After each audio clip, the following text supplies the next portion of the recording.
Uzoyilalela kodwa i-distraction boys. Lalela mfethu yabona ukuthi i-distraction boys mfethu. Ayadlala. Mfethu iya-establish mfethu yezwa. Ngelalela mfethu i-distraction boys mina mfethu iya-infrastructure. Yezwa mfethu.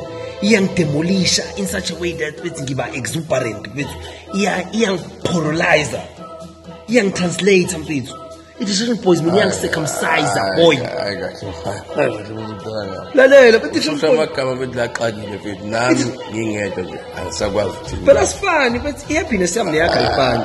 No mfethu ungasigxilisi ngisami ngisabantu ayifani. Mfethu ushela igama mfethu engilazi kahle. Asikusebenzisa ngendlela efanayo bro. Awuchazele mfethu. Now uya-circumcise mfethu usho ukuthini? Iyangamula. Yabona nje distraction boy. Okay. Ayifani ngisabantu.